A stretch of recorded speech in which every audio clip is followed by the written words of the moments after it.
देखो हमारी ओर, पहचानो हमें। हम वही है जो बांध भेज के धरती से धारा निकाल दिया करते थे, एक उंगली पर गोवर्धन उठा लिया करते थे। हम ही थे वो दिलेर जो चक्रव्यूह में वापस लौटने की विद्या सीखे बगैर गए, और वो भी हम ही थे जिनके फेंके हुए पत्थर पानी में तैर गए। हम मारना भी जानते हैं और बचाना भी। हमने दुश्मन के लिए फाइटर जेट्स बनाए, संगीन बनाए, और जब जिंदगी की सांस टूटने लगी तो हम ही ने वैक्सीन बनाई और लिख दिया उस वैक्सीन पर सर्वे संतु निरामया, यानी ईश्वर सिर्फ हम पर नहीं, हर किसी पर, सब पर करे दया। हम जाबाज है, जियाले है, आंधियों से खेले हैं, बिजलियों के पाले हैं। इंसानियत का सवेरा है, पहचानो हमें, हम इंडिया वाले हैं।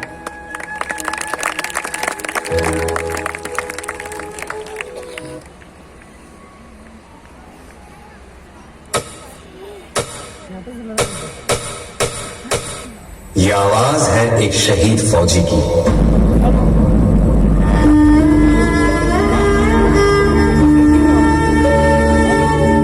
मेरे जवान दोस्तों, मेरे शहीद होने के बाद जब तुम मुझे मेरे गांव लेकर जाओगे तो ये बताओ, क्या मेरी मां का सामना कर पाओगे? मेरा दिल ये बता रहा है, वो खड़ी होगी घर के चौखट पे, उसे पता होगा उसका बेटा आ रहा है। घर की दहलीज में पहुंचते ही मुझे कंधे से उतार देना और मेरी माँ के निकट जाके पूछना उनके आंसू और सीने से लिपट जाना। कहना जाते जाते उसके बेटे ने कई दिनों में इनकलाब की भावनाओं का बीज बोया है। खुश हो जा माँ, आज तेरा बेटा पहली बार वक्त पे सोया है। माँ को रोता सुन पिताजी भी बाहर आएंगे, देखकर अपने बेटे को ऐसा वो भी बिखर जाएंगे। तब जाकर कहना उनसे कि मैंने ये इसलिए किया ताकि हमेशा ऊंचा मेरे देश का मान रहे। छीन लिया उनके बुढ़ापे का सहारा ताकि देश मेरा जवान रहे। मेरे छोटे भाई से कहना कि माँ को संभाल ले वो, पर ये बात भी जहन में डाल ले वो कि एक माँ यहाँ आंसू बहा रही है तो दूसरी माँ उसे सरहद पे बुला रही है। उसे एक माँ के दूध का कर्ज भी चुकाना है और दूसरे माँ के लिए फर्ज भी निभाना है।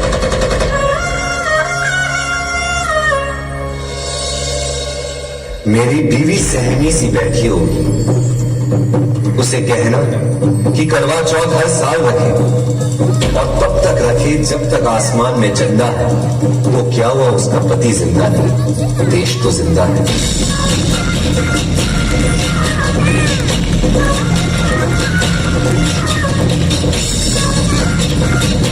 हो सके तो मेरे पड़ोसी, मेरे मोहल्ले वालों को भी बुला लेना, वो देख ले मुझे, फिर मुझे जला देना।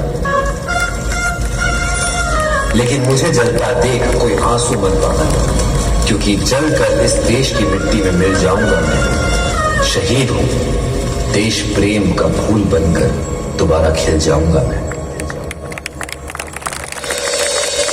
रास्ते पर थी नजर, दिल में थी बेचैनी, आंखों में थे आंसू, और तभी हो गई अनहोनी। लिपटे तिरंगे में जब उनको देखा, बिखर मैं गई, जैसे मेरी दुनिया पूरी की पूरी हिल गई। मैंने अपना पति खोया और वतन ने अपना बेटा। तभी हाथ में उन्होंने लिखा हुआ खत मिला और मेरे आंसुओं ने एक नया मोड़ लिया।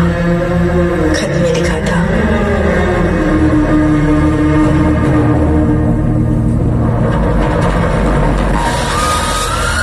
अगर ये खत तुम पढ़ रही हो, इसका मतलब है मैं अब नहीं रहा। पर तुम ये मत समझना कि तुम अकेली हो, मैं हमेशा तुम्हारे साथ रहूंगा। देश की ढाल मैं बना और हमारे परिवार की तुम। मेरी मुश्किलें तुमने अपनी मानी और तुम्हारी खुशियां मुझे दे दी।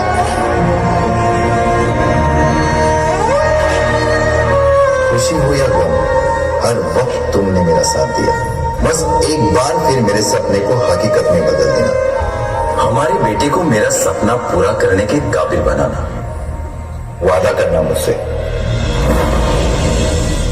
हमारे बेटे को तुम देश की ढाल बनाओगी, उसे मेरी तरह एक फौजी बनाओगी। जय हिंद। हाँ, करती हूँ मैं आपसे वादा।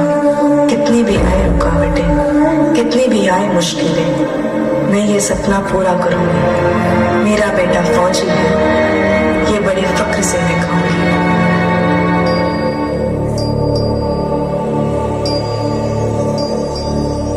आया जब संदेश पिता के शहीद होने का, हम पर टूट पड़ा था पहाड़ दुखों का। माँ ने ठान लिया बस अब इस दुख से बाहर निकलना ही है।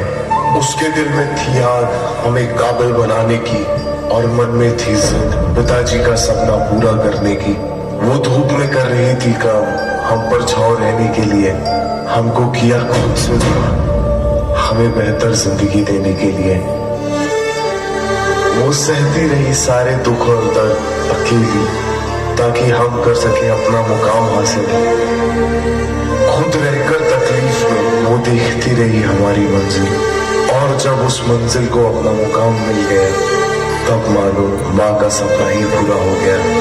देख कर मुझे फौजी बने हुए जब फक्र से उसने मुझे गले लगाया, तब पिताजी का सपना जो देखा था माँ ने, वो उसने हमारे रूप में पूरा कर दिखाया।